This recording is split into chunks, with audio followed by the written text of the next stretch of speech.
ইলেকশনে যাবার আগে যুদ্ধকালীন কাজ যেটা করতে হবে, ভোটার লিস্ট ক্লিন করতে হবে, তা নাহলে ইলেকশন যাওয়ার কোনো প্রয়োজন থাকবে না।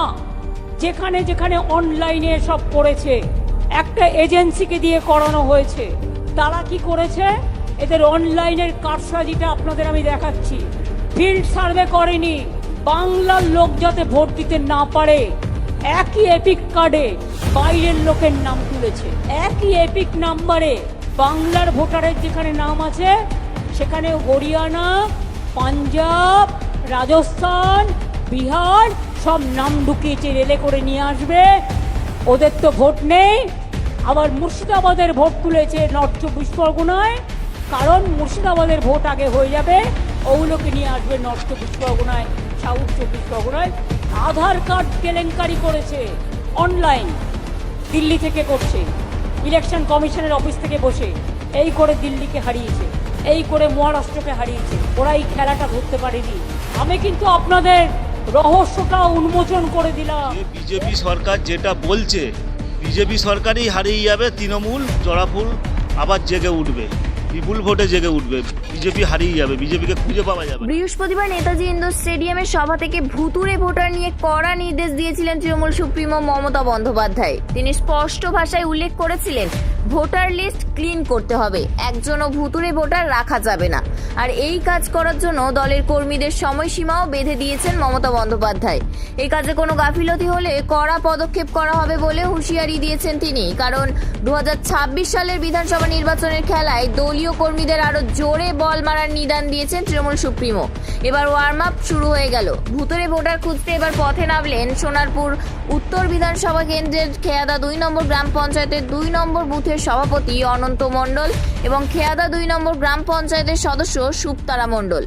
নাজিরাবাদ এলাকায় নিজের সহকর্মীদের নিয়ে স্কুটনি করতে দেখা গেল। এই স্কুটনিতে এমন প্রচুর নাম সামনে এলো যারা বেঁচে নেই, তাদের সবার নাম বাতিল করা হলো এবং আগামী দিনে এই লিস্টটি সোনারপুরের বিধায়িকা ফিরদৌসী বেগমের হাতে তুলে দেওয়া হবে। এখানে উপস্থিত ছিলেন সোনারপুর পঞ্চায়েত সমিতির সদস্য বরুণ সর্দার, সুপ্তারা মণ্ডল, অনন্ত মণ্ডল।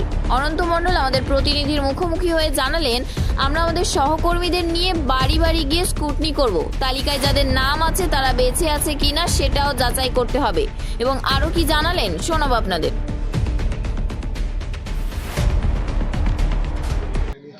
দেখুন, এটা আমাদের মুখ্যমন্ত্রীর নির্দেশ, আমাদের সাংগঠনিক প্রধান এবং আমাদের বিধায়িকা ফিরদৌসী বেগম তাদেরও নির্দেশ যে যেভাবে বিজেপি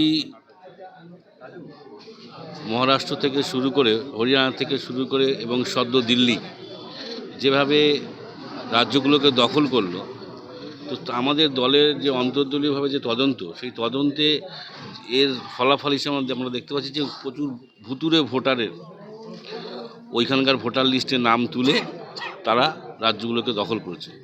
কিন্তু যেহেতু এটা পশ্চিমবঙ্গ এবং আমাদের মুখ্যমন্ত্রীর নাম মমতা বন্দ্যোপাধ্যায়, এখানে কিন্তু অত সহজ হবে না।